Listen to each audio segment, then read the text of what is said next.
রাজবাড়ী থেকে প্রকাশিত রাজবাড়ী দৈনিক রাজবাড়ী কণ্ঠ পত্রিকার যিনি প্রকাশক, আমাদের এই অঞ্চলের একজন বিশিষ্ট সমাজকর্মী, তিনি কালুখালী পানশা সহ এই অঞ্চলে বিভিন্ন সমাজসেবামূলক কর্মকাণ্ডে জড়িত আছেন এবং একজন ব্যবসায়ী হিসেবে সফলভাবে তার ব্যবসা কর্মকাণ্ড পরিচালনা করছেন। আমাদের প্রকৌশলী মোহাম্মদ মনিরুজ্জামান খান, ওনার নামে কয়েকদিন আগে ঢাকার মিরপুর এবং খাবার থানায় দুটি মামলা দায়ের করা হয়েছে, অর্থাৎ দুটি হত্যা মামলায় তাকে সম্পৃক্ত করা হয়েছে।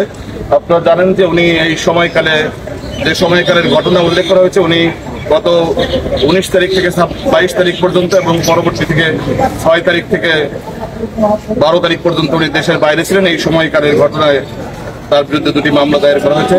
আমরা মনে করি যে কোনো মামলার ঘটনায় যদি কেউ সম্পৃক্ত থাকে সে ব্যাপারে আমাদের কোনো বলার নাই। আমরা মনে করি যে কোনো ব্যক্তি ঘটনার সাথে সম্পৃক্ত থাকে তার অবশ্যই শাস্তি হওয়া উচিত।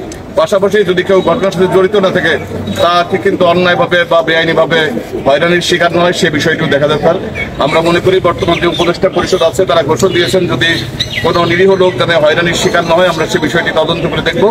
আমরা সেই দাবিটি নিয়ে আজকে মানববন্ধন করছি। যেহেতু উনি একজন পত্রিকার প্রকাশক হিসেবে আছে, আমাদেরই সহকর্মী, আমরা সবার পক্ষ থেকে দাবি জানাই যাতে এই ঘটনার নিরপেক্ষ এবং সুষ্ঠু তদন্ত সাপেক্ষে তাকে অব্যাহতি দেওয়া হয়। আমরা সেই দাবি সরাসরি সরকারের কাছে জানাচ্ছি, তাতে আইনের শাসন এবং ন্যায় বিচার প্রতিষ্ঠা হবে।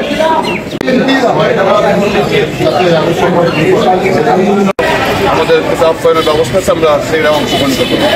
সবাইকে ধন্যবাদ।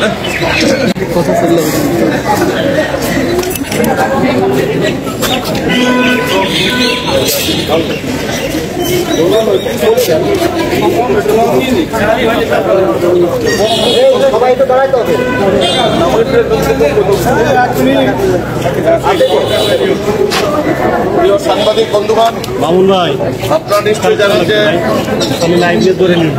ছাত্র জনতার গণ অভ্যুত্থানের মধ্য দিয়ে বাংলাদেশে একটি পরিবর্তিত রাজনৈতিক পরিবেশ বিরাজ হয়েছে।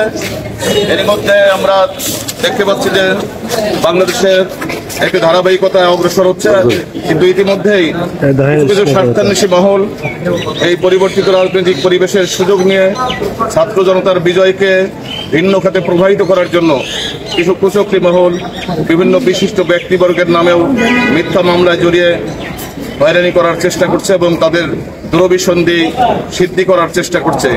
এরই অংশ হিসেবে আমাদের